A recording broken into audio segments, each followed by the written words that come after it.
I'm Jen Taylor Skinner, and this is the Electorette. Over the years, I've done countless episodes on reproductive justice and abortion. And given what I've learned through those episodes about the ways in which bodily autonomy and access to abortion has been on the decline over the past several decades, it really is no surprise that we've found ourselves in this position. And by this position, I mean on the verge of seeing Roe v. Wade formally overturned by the Supreme Court. But even with Roe v. Wade fully intact, getting an abortion in this country has been increasingly difficult, especially getting a late-term abortion. So today's guest is Kate Dineen. And Kate joins me to talk about her own late-term abortion and all the hoops she had to jump through, the expense and the traveling, and of course the heartbreak of the entire experience. And one of the most surprising things about Kate's experience is that she lives in a very blue city. I mean, no one should have to go through what Kate went through to simply access abortion as healthcare. And it's really a story that you have to hear to believe. So without further ado, here is my conversation with Kate Dineen. Kate Dineen, welcome. Thank you so much, Jen. Thanks for having me. Yeah, no, thanks for joining me. Thank you for, being willing to share your story. Of course. So this happened back in the summer of 2021, right? Like last summer, I believe. Correct. Last July. And you were pregnant, and at 33 weeks, you went to have a fetal MRI, which isn't a typical procedure, I don't think. Typically, you have an ultrasound. I have two kids, and I know you have an ultrasound, but I've never had a fetal MRI. Why did that happen? Why did you have one, and what did they discover? Right. Yeah. So it's atypical, and it was, my first experience with a fetal MRI. So as you said, I was about 33 weeks along. I had an uneventful pregnancy up until then, my second, and I was experiencing some abdominal pain, like mild abdominal pain. And I'm like, might as well go in and get it checked out. Better safe than sorry. Like, let me just call my OB's office. So I called and they said, okay, like, I'm sure it's nothing, but let's just bring you in to have an ultrasound. And so they gave me a full growth scan. I had an anatomy scan around 20 weeks, and it was perfect. In fact, the doctor said to me, how does perfect sound? I was like, that sounds great. That sounds great. Yeah. So then I had, one of those long ultrasounds, where they're measuring everything. And, there's a point in the ultrasound where you could kind of tell that the technician was like spending a lot of time on the baby's brain, like, kind of checking and rechecking and measuring. So I started to get nervous, and the doctor came in and explained that one of my son's ventricles in his brain was measuring a little wide. So it was like kind of like an enlarged ventricle, but this isn't uncommon. It's probably nothing. It's kind of on the milder end of enlargement. But why don't you get a fetal MRI just to check it out? So that was last June 29th when I had that ultrasound. And then I was rushed in for a fetal MRI on July 2nd. And so, if you had an MRI, it's like not a pleasant experience, even more so when you're quite pregnant. So, the objective of that MRI was to take a closer look at the baby's brain, because you can only see so much on ultrasound. So it was during that MRI that they detected that my son had suffered a catastrophic stroke in utero. So it's described as a grade 4 hemorrhagic stroke. And it was, completely out of the blue for us to get that news. Well, first of all, I'm very, very, very sorry that this whole thing happened to you. And that's why, at the beginning I said, thank you for sharing your story. And I was thinking when I was saying that, you're sharing your story because often women go through this. It isn't common, but they go through this. But also you're sharing it to highlight the holes in our system for medical care and for abortion care, which we'll get to later, right? And I appreciate you sharing it to help other women.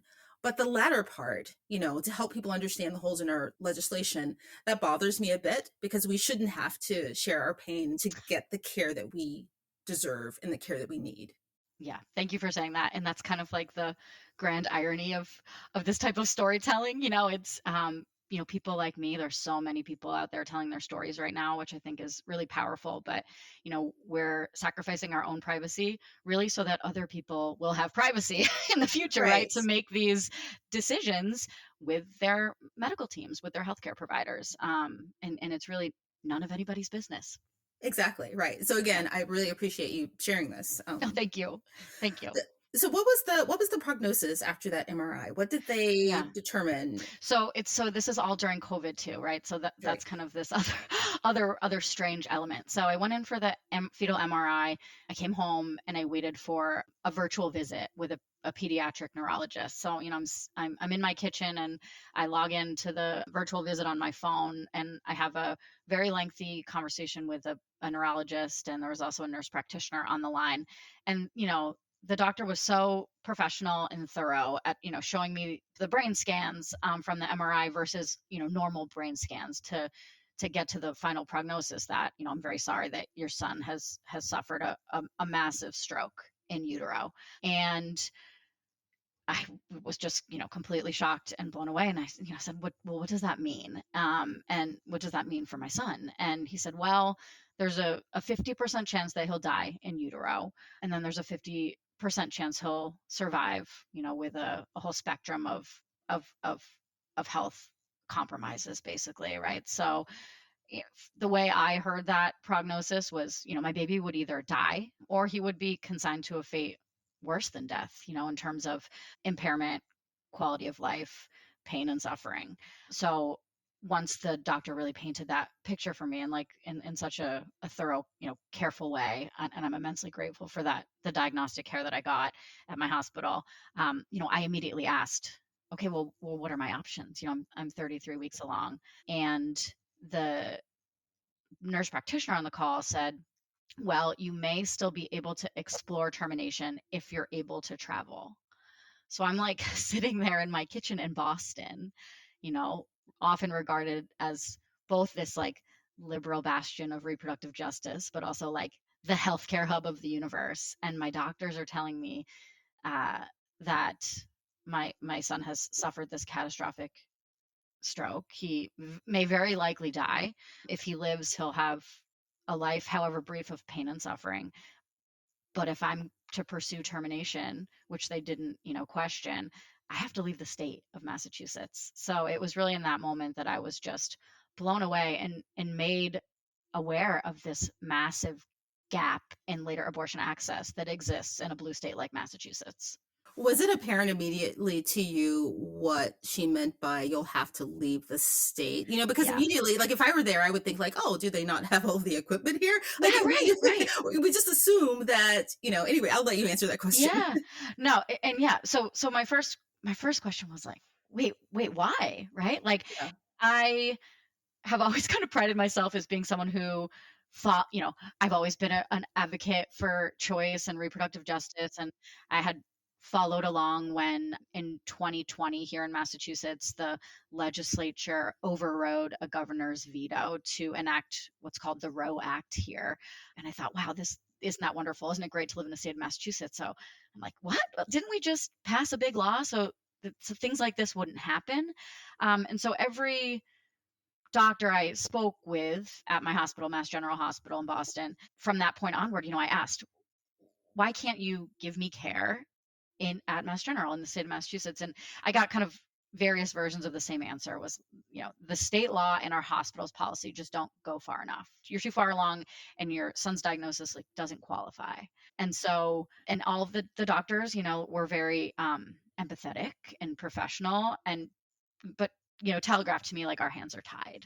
And so the hospital was able to get me an appointment with a clinic in DC, but the clinic couldn't see me until later the following week, and I was freaking out and worried that I would go into premature labor. And I was able to find myself an appointment 2 days earlier at another clinic called the Care Clinic in Bethesda, Maryland. And I've since learned that there are really just a handful of clinics in the entire country that provide later abortion care.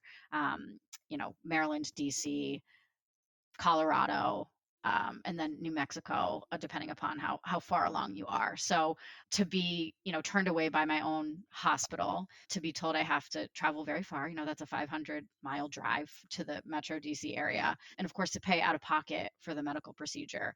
It was something I had the financial resources and support system to pull off, but so many people do not. The logistics of it really just compounded heartache of my son's prognosis and the decision that we were faced with. So I'm assuming this happened over the course of what, several days or a week? This was Um, like a day. So I had the MR I had the fetal MRI in the morning on July 2nd. I had a conversation with the neurologist just a couple of hours later at like 11 o'clock.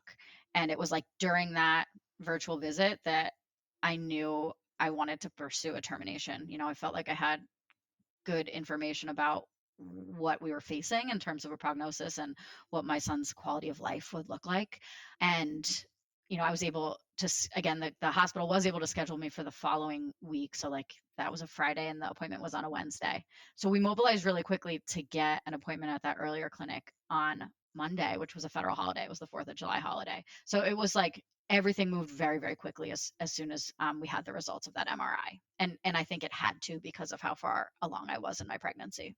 right, like you said, you could go into premature labor because I think full term is what, like 38 weeks, or they Yeah, maybe consider that full term. 37. Yeah, yeah, 37 weeks, right? yeah. Exactly. So you're very, very close. So every day is important. And I guess what I'm trying to get at is that it sounds like you made the decision fairly quickly, Hmm. but it sounds like they had already decided that they were not going to give you care, right? Yes, They yes. didn't have a lot of time to deliberate. That's what I'm trying to get at. Absolutely, absolutely. And all that was, unclear to me at the time, right? So they gave me the diagnosis and told me that they couldn't give me care in the Right. same conversation. So, kind of reverse engineering what happened, after the fact. I later learned that the hospital has a panel of sorts to determine which abortions after 24 weeks can be performed in house based on their hospital policy. So, this panel convened in some capacity. They took a look at our case and they said, no, we can't help you. And all of that happened, before I had the conversation about the MRI results. Wow. So what is the law in Massachusetts? Up to 24 weeks you can have an abortion, right? That's right. Yeah.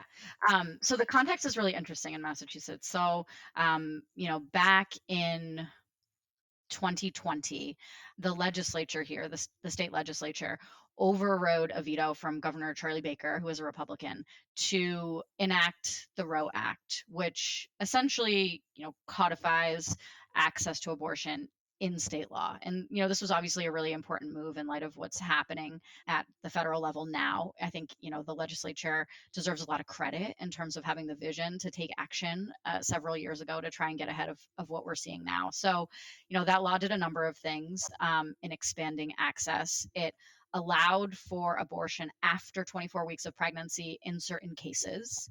And then it did some important things around expanding access for younger patients as well. So lowering the age of parental consent from 18 to 16. So it was a really important law that was really just recently passed just a couple years ago.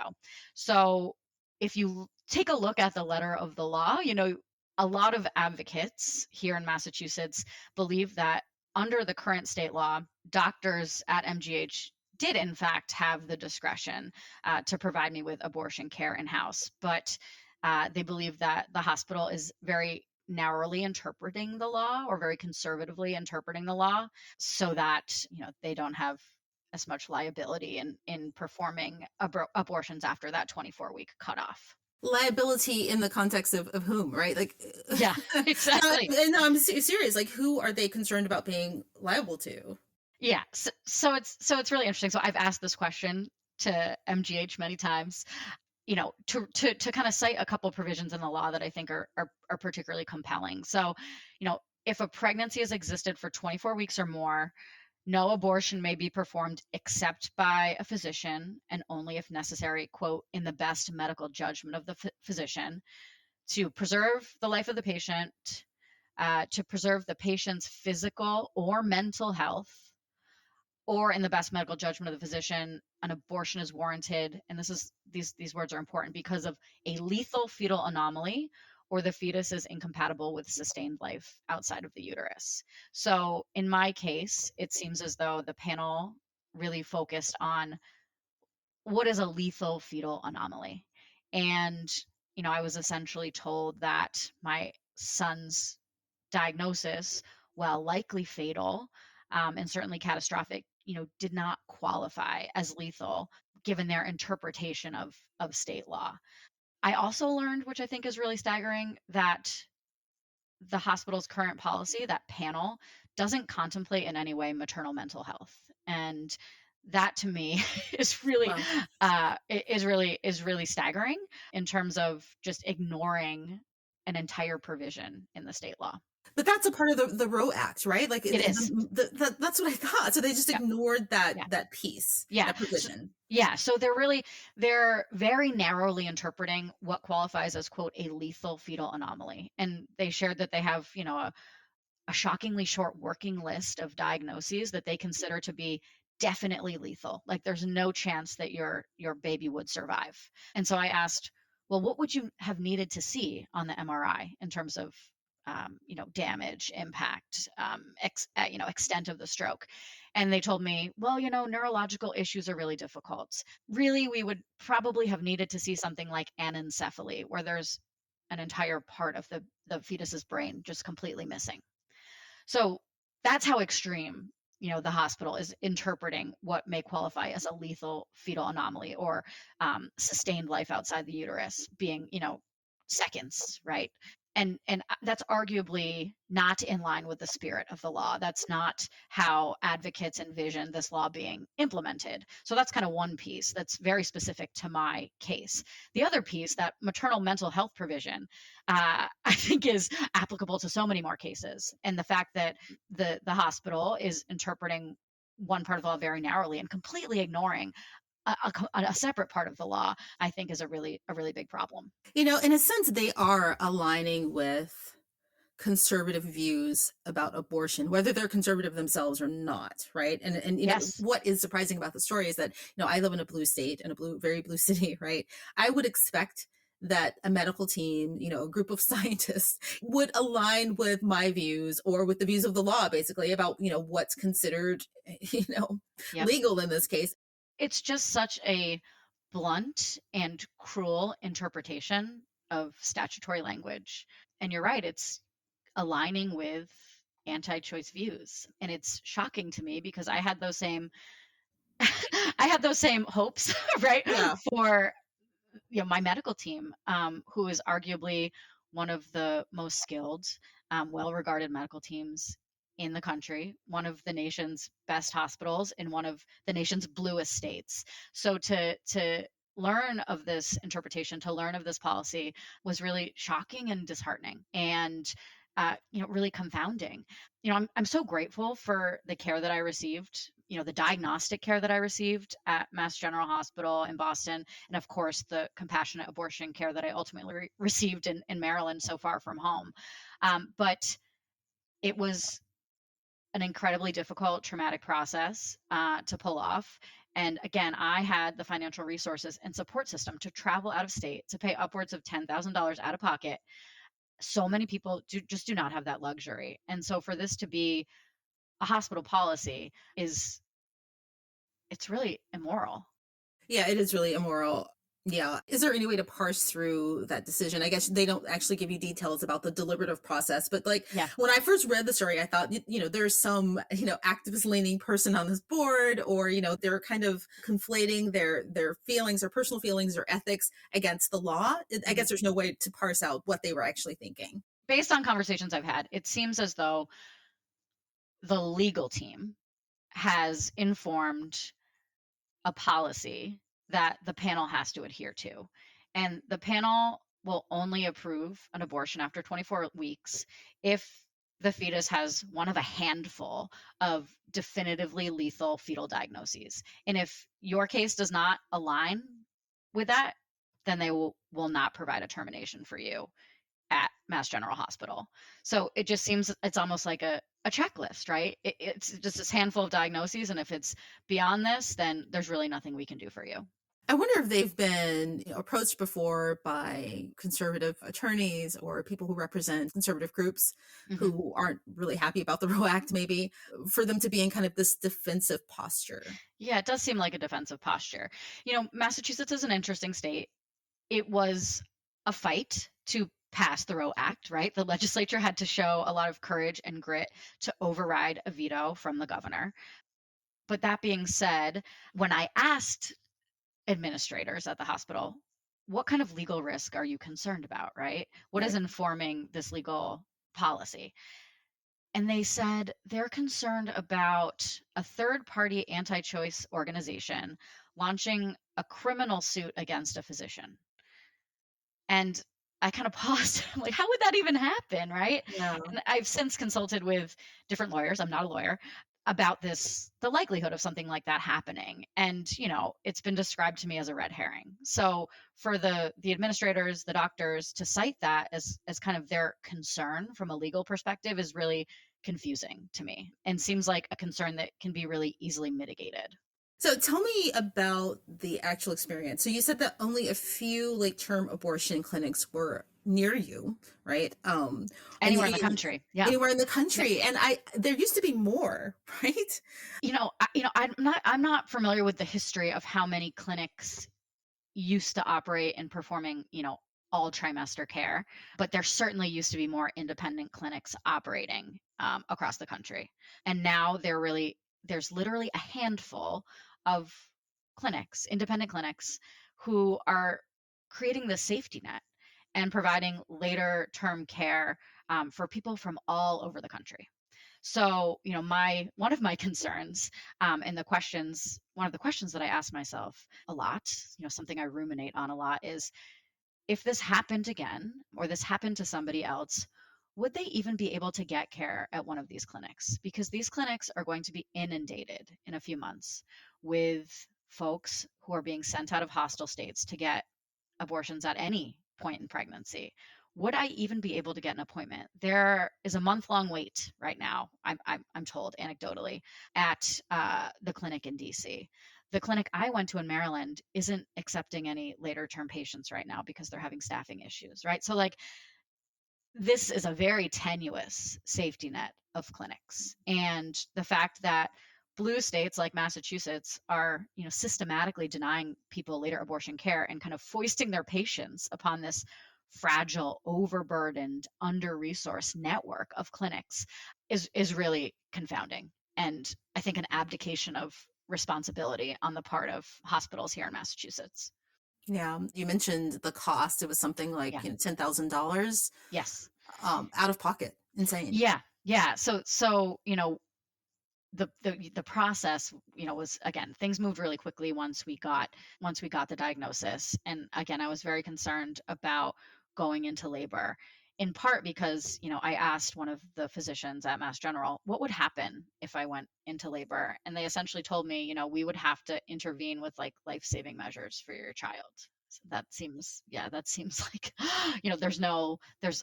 I guess there's maybe one hospital in the country that has an infant hospice, but that's not like a typical practice. The hospital would come in with life-saving measures kind of against the will of the parents, which I think is kind of like a separate a separate thing, that requires a bit of examination. So we moved really quickly. I was very concerned about going into labor. I found out about this other clinic in Bethesda, Maryland that, I have friends who work in the reproductive justice movement, and they said this is a really well regarded clinic. This doctor who runs it, Dr. Leroy Carhart, is an incredibly compassionate, experienced provider. In fact, his partner who he used to work with, Dr. George Tiller, was murdered by an anti-choice zealot while he was attending church years ago, right? So Well, like yeah. this is someone who's just like really devoted to the cause and very courageous in providing care to patients all throughout pregnancy. So I felt like, very grateful to be accessing care at Dr. Carhart's clinic. So, I was again able to get in 2 days earlier, which like now doesn't seem like a big difference, but then it was just like a huge difference. Like 2 whole days earlier was, just such a honestly a blessing. And so, my husband and I drove. Well, first of all, my husband and I found childcare for our then 18-month-old, and we got in our car and we drove 500 miles down to DC. And again, I had this appointment for a clinic in DC on Wednesday, but I was hoping to get an earlier one in Bethesda, and I was able to. And so, we stayed in a hotel, and I had an appointment on the 5th, Monday the 5th, which was the July 4th holiday. I think it's like particularly poignant that Dr. Carhart's also a veteran, and Yeah. his clinic was open on a federal holiday for Independence Day, and there he was, opening his doors to provide abortion care. So, he was incredibly empathetic and sympathetic, and said something like, "I'm so sorry to have met you, but I can give you care, and I hope that this is, the worst thing that ever happens to you and your family." So we just felt so supported and like cocooned by his expertise. And then the procedure itself was very quick and like physically relatively painless, in that my baby was given an injection to stop his heart, and that was it. And we then drove back 500 miles to Mass General Hospital, where I was induced for labor and delivery, and it was a 40-hour induction. And that was kind of the second part of the process. Right. I sorry, I have so many thoughts and so many Yes. questions. First of all, just, describing that experience, it just sounds heart-wrenching, right? And Yes. what makes me angry about it is the way that conservatives tried to paint women in this position as being kind of flippant. Oh my gosh. Yeah. You Yeah. know, I mean, that's just so insulting. That's the first thing I'll say. And the Yes. second thing I'll say is that, Roe, that was in 2021. Yes. The Supreme Court leak hadn't happened yet. Roe was still intact, Yep. mostly, I guess, right? But this does not sound like a country that considers, or a state that considers abortion legal and abortion to be healthcare. Like Right. everything you've described to me from beginning to end sounds like there's almost this kind of criminal element, around it. You have to go out of Hmm. state, you have, there are attorneys, and, this does not sound like abortion is healthcare. It does not. It does Yeah. not. No, it does not sound like abortion is healthcare. I mean, throughout the whole process, like, yeah, I felt like a fugitive, abandoned by my hospital and forced to go out of state to get compassionate abortion care. And this was obviously not a decision that my husband and I came to lightly. I think we're very confident in the decision that we made with the diagnostic information that we had. We felt like this was the compassionate, loving choice for our son, but the logistics around, pursuing that choice were just staggering. And it was in no way aligned with continuity of healthcare, right? I think a lot of hospitals like to talk about continuity of care and trauma informed care. And this was like the opposite of that. And you're right, this was July of 2021. The Dobbs leak hadn't happened.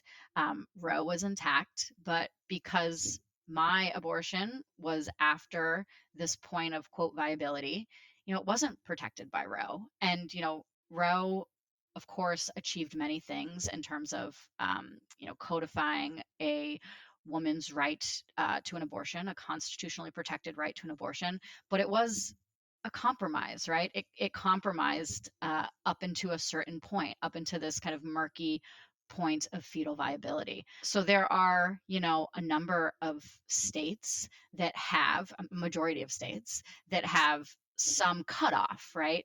So, and it's a ban, right? Some cutoff at a point in pregnancy, whether it's 22 weeks or 24 or 26, or just the word viability that's interpreted different ways by different healthcare providers. The foundation of Roe was a compromise. And this was in 1973. A lot has changed since Yeah. 1973. So there are a lot of advocates now who are shining a light on this viability compromise. And there are states that do not have gestational limits or viability cutoffs. Washington, D.C. being one of them. Interestingly, Maryland, where I was able to obtain later abortion care, they do have a viability cutoff, but they have rather expansive exceptions in terms of the life and health of the patient and also fetal anomalies. So it's interesting when you take a look at the differences between Massachusetts and Maryland state law. They're not radically different laws. Some may say the word lethal fetal anomaly, that word lethal in Massachusetts state law is kind of a defining factor that may not sufficiently empower physicians to make informed decisions, but others just disagree with that assessment. So there are again states who are doing it differently, and who are not reinforcing the viability limit or gestational limit in law. I'm still thinking about that board of doctors, Yeah. physicians, and attorneys, who made the Yeah. decision in your case. Again, they were very prepared. Do you have a sense of how many other women in your area or in your city have gone through something similar and they were, just gone through something similar. And the second part of that is that who weren't able to get abortion Yeah, care. I don't know, and that's not data that's readily available. I do know that the reporter who recently told my story, a woman named Shirley Leung in the Boston Globe, did ask that question of Mass General. And I think the response was, you know, few, if any, Yeah. abortions have been provided after that 24-week cutoff. I don't know how many folks like me were referred out of state. They answered for themselves, how many few, if any, were provided in the hospital. So I don't know how many people were referred out of state. And I think more importantly, I don't know how many people were forced to carry to term and birth pregnancies that they did not feel good about, for whatever reason. And I think that's really important data. That's, I think, difficult data to get. But I think I often, when I'm kind of feeling sorry for myself in the saga that my family has been through, I think the only thing worse than terminating a deeply wanted pregnancy at, nearly 34 weeks of gestation would be having been forced to give birth and watch my son suffer for however long his life may have been, right? The only thing worse would have been not having that choice, not having access to compassionate abortion care. And I think that's a reality for many people right now in many parts of the country, even in blue states. Yeah. I was just, when you were saying it, I was thinking that, if we survive this latest attempt to overturn Roe, which, is slated to happen sometime this month, it's Hmm. June now, if that doesn't happen, I I think that they will have succeeded in one thing, right? Pushing us towards lowering our standards for abortion as healthcare. We'll just be Mm-hmm. happy to be able to get any abortion, even if they, Yes. even if they, put it to like 12 weeks or something else, kind of absurdly early. Yeah. So even if they don't overturn Roe, they've moved the needle significantly, Yes. right? For how we Yes. define abortion as healthcare. And that's Yes. really unfortunate.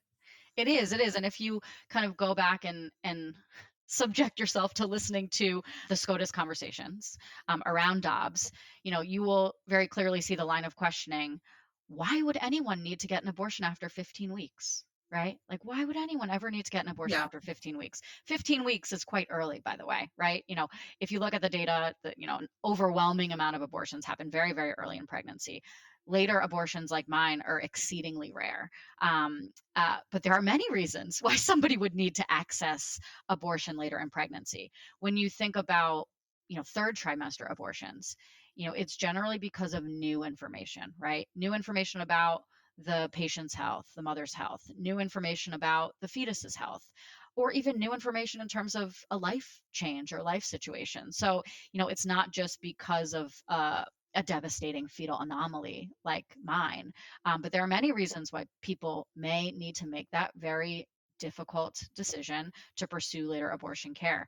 And the fact that, you have straight faced justices asking that question of why would anyone ever need an abortion after 15 weeks is just so telling. It's so telling. And I think you're so right in highlighting the fact that just this dialogue, engaging in this dialogue about weeks of pregnancy is like Yeah. such a concession, right? It's, you know, and kind of looking at state laws in terms of, now that quote everything's going to be turned back to the states, looking at the specifics of state laws, again, many of which have bans, bans with exceptions. But I think as my case does demonstrate, in many circumstances, bans with exceptions are really just bans in practice if those exceptions are not being fully explored by providers. Right, right. Even when they seem on the surface to be generous, like the Roe Yes. Act, 24 weeks, in your case, you can see that it clearly isn't. And now they're just kind of absurd, like the one from Oklahoma, Yeah. Oh, yeah. Yeah. you know, The point of conception, like, right. what? Fertilization, what? How do you have an abortion before that? Yeah, you don't even know. Scientifically, you don't even know when that is. Yeah, it's Um, preposterous. It's preposterous.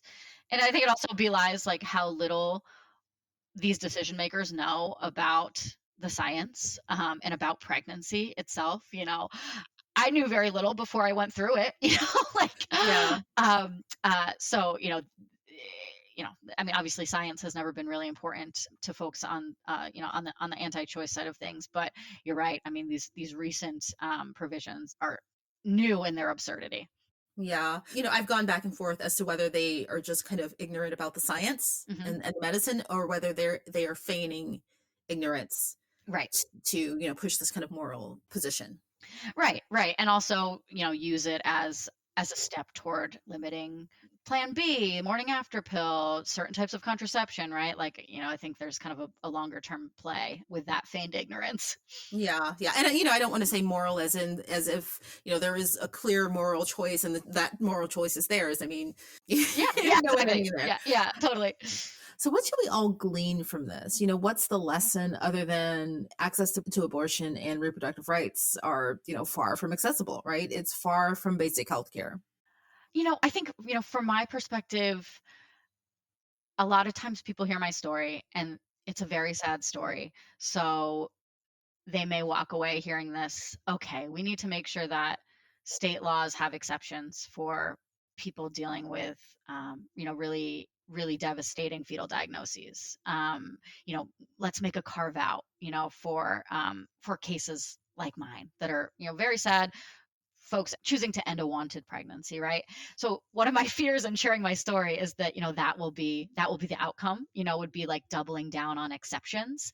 But from my perspective, what states like Massachusetts and other blue states should be doing is, taking a hard look at their current laws and considering new legal frameworks that are not rooted in the concepts of gestational limits or viability standards, which we know are really just time-based bans, right? They're bans at a certain point in pregnancy.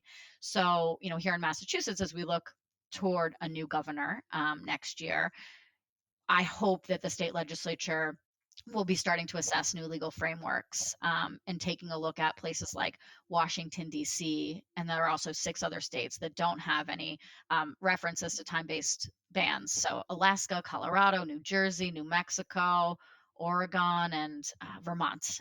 And so they provide interesting models for states to look at. They should also be trying to work within existing state law to provide guidance to providers or provide regulations to providers about how they should be interpreting the letter of the law. I think a lot of work can be done in that space of, providing guidance to physicians to empower them, so to speak, or untie their hands under kind of the current letter of the state law. But, you know, I think that what my story also illustrates is that folks in blue states should not be complacent. Cases like mine are rare, but as I've said before, it's rare until it's you. I think it's a human rights issue in terms of, at a certain point in your pregnancy, you lose your personhood. You are no longer a person, you're an incubator, and the state can force you, even a state like Massachusetts, a state can force you to carry a pregnancy to term and to risk your life in doing so and carrying to term and birthing a baby that your doctors have told you will only know pain and suffering. And that strikes me as particularly barbaric within the broader landscape that we're seeing right now. Yeah, it's cruel and barbaric. Yeah. Thinking about your story in the context of all of the stories that we tell, and you were saying you were kind of worried about sharing it. I think that having real reproductive rights and in a system where we truly treat abortion like health care, Hmm. you wouldn't have to suppress any story. Yeah. Right? We Yeah. can talk about it openly, right? Yeah. It's like Yeah. you have an abortion at 12 weeks just because you don't want more children, and it's no one's business, right? Exactly. Or if, Exactly. you're at 30 weeks, 33 weeks, and your life is in danger, or your mental health is in danger, or the Yes. child's life is, it does not matter. Yeah. Yeah. Exactly. Exactly. It doesn't matter. You know, oftentimes, um, you know, people are like uncomfortable talking about later abortion. Like that's the word they use. It's uncomfortable, right? Um, the polling isn't quote as clear cut. It's really rare. It makes people uncomfortable to think about it, to talk about it. But you know what else is uncomfortable? Being told by your doctors, by your state, that once your fetus crosses this murky threshold of viability, you're no longer a person, you're an incubator. Good luck to you. And your baby's quality of life doesn't matter, your life doesn't matter. You know, I think the punchline here, what we're all learning very quickly, unfortunately, is that abortion is not considered healthcare in many parts of our country, in the majority of our country. But abortion is healthcare in any trimester and really for any reason. So I think you're right. Hopefully there'll be a day when it doesn't matter, and when folks don't need to feel uncomfortable about sharing their stories, or they can be very open about it. Right. And that's why I keep repeating it over and over again. Abortion is healthcare, because, they're going to have to become comfortable with it, because, the fight is on. Yeah. Right. Yeah, absolutely. Anyway, well, Kate Dineen, thank you so much for joining me. Thank you for sharing your story. And thank you for everything. Well, thank you so much for having me. Thank you for shining a light on gaps in access, that even exist in blue states like Massachusetts.